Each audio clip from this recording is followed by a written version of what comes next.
Saya ke Pak Sugiat dulu. Kemarin kan sempat ke Dapil ya Pak dan menyambung pertanyaan saya tadi. Jadi koordinasi di lapangannya seperti apa? DPR mendesaknya seperti apa? Karena kan lagi-lagi kalau seperti ini pemerintah daerah dan pusat harus bergerak bersama.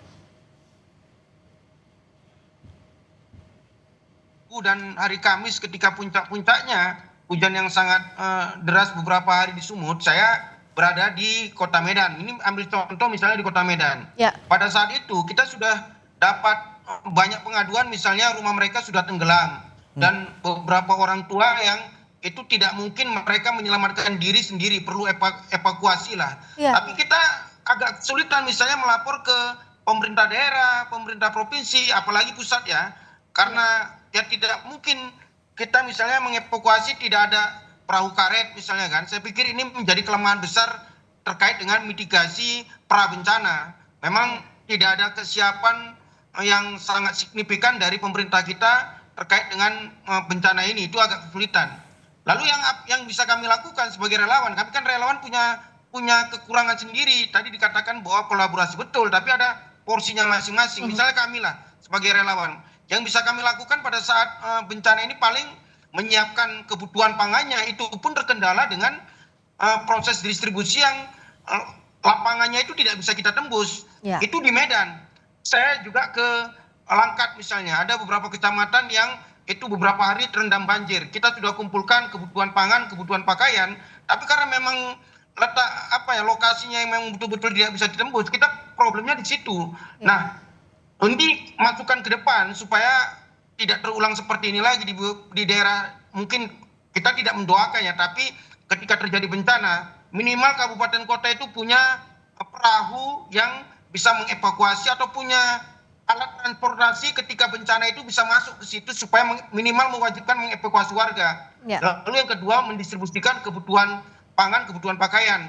Saya juga kemarin berkoordinasi dengan beberapa kepala daerah, misalnya di Tapsel, Pak Gus Irawan dari awal sudah mengeluh bahwa bencana ini sangat besar dan korbannya itu tidak seperti yang diperkirakan di awal yang hanya belasan tapi bisa ratusan. Apalagi di sana korbannya itu adalah korban longsor.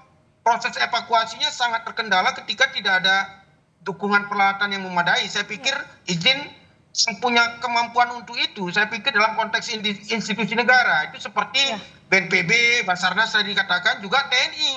Tapi lagi-lagi kenapa ini masih berlarut-larut? Saya pikir ini perlu kritik juga kita kepada institusi negara di tingkat pusat misalnya.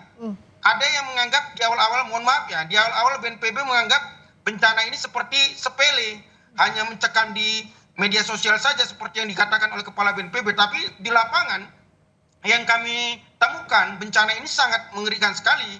Itu di Medan, Deli Serdang, apalagi Tapeng Sibolga, dan satu kali lagi Langkat itu perbatasan dengan Aceh Tamiang. Sampai sini Aceh Tamiang itu belum terakses apapun, padahal daerahnya sudah luluh lantas. Saya pikir itu. Ya, Pak Victor bisa dijawab tadi evaluasi catatannya dalam penanganan bencana. Ya, sebetulnya ketika kita melihat hal ini berkali-kali Pak Sugiatno mengatakan mitigasi. Kalau kita mau mengevaluasi sebetulnya setiap daerah itu kalau sudah tahu tadi saya katakan ancaman bencananya dan resikonya apa, seharusnya sudah punya namanya rencana kontingensi. Rencana kontingensi itu artinya sudah tahu berapa perahu karet yang mereka miliki, berapa personel yang dimiliki. Jadi kalau mau mengevaluasi itu kan berdasarkan rencana. Kalau tidak ada rencana kita nggak bisa evaluasi ya. Nah dari Rencon itu kita bisa melihat sebetulnya kekuatan sumber daya dari pemerintah daerah di mana untuk sebuah ancaman ataupun resiko bencana yang ada. Dan kita juga BNPB sudah punya yang namanya IRBI, Indeks Resiko Bencana Indonesia. Dan bahkan setiap orang sudah bisa juga mengakses, sekarang sudah ada aplikasi yang namanya Inaris. Dia tahu lokasi itu ancamannya apa. Tetapi memang kalau yang ini anomali menurut Kepala BMKG, memang seharusnya early warning system itu sudah menjadi catatan yang luar biasa di garis bawahi, kalau bisa di stabilo, dilakukan apa oleh kepala daerah. Sehingga harus sudah menyiapkan dari awal. Nah itu Rencon. Dari Rencon ada rencana operasi. Kita kemudian mengevaluasi dari rencana operasi juga.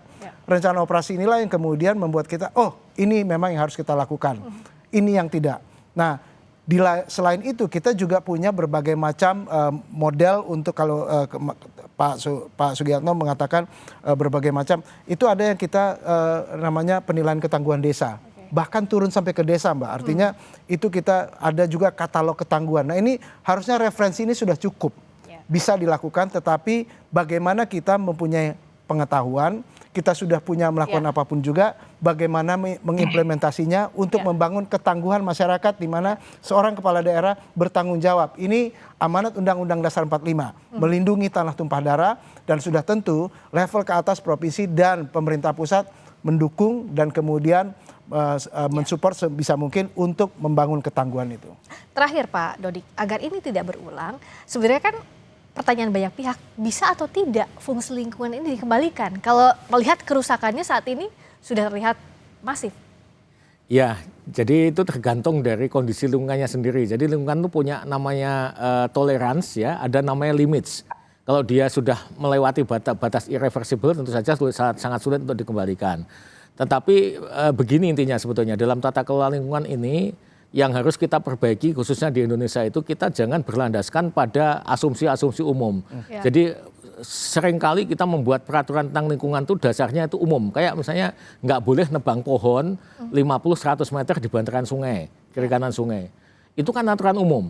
Padahal kalau lokasinya di hulu jangankan 50-100 meter, mungkin 1-2 meter saja kan berbahaya kalau lokasinya di hulu. Tapi sebaliknya kalau di hilir mungkin kita bisa nemu kompleks perumahan yang namanya riverside. Riverside itu kan bibir kali. Nah ini sama dengan di Venice, di Amsterdam atau mungkin di Jakarta, itu yang paling penting drainase. Nah yang kedua terkait dengan sanksi hukum sebetulnya supaya tidak terulang lagi ya, itu menurut saya ini sedikit masukan. Kalau menurut saya sebetulnya sanksi hukum lingkungan yang efektif itu bukan dari besarnya nilai denda yang ratusan triliun ya, yang banyak diantaranya tidak bisa dieksekusi. Tapi kalaupun bisa dieksekusi, kalau itu bentuknya adalah PNBP, dia tidak digunakan atau sulit digunakan untuk pemulihan lingkungan. Padahal itu harusnya dilakukan untuk pemulihan lingkungan. Nah, sehingga kita kembalikan lagi ke undang-undang bahwa sebetulnya sanksi lingkungan yang utama itu adalah tindakan tertentu namanya. Tindakan tertentu berupa pemulihan lingkungan. Jadi kalau ada denda dan sebagainya, alokasikan ke sana, sedangkan yang lain-lain sifatnya pidana, mungkin bisa kurungan dan sebagainya. Saya rasa itu yang harus kita dahulukan ya, pemulihan lingkungan. Pemulihan lingkungan dilakukan. Sekarang kita sepakat bahwa yang harus ditangani terlebih dahulu adalah korban, manusianya. Betul. Tapi evaluasi setelah ini harus wajib dilakukan agar tidak berulang lagi. Terima kasih Pak Victor, terima kasih Pak Dodik, terima kasih juga Pak Sugit sudah hadir di Sapa Indonesia Malam.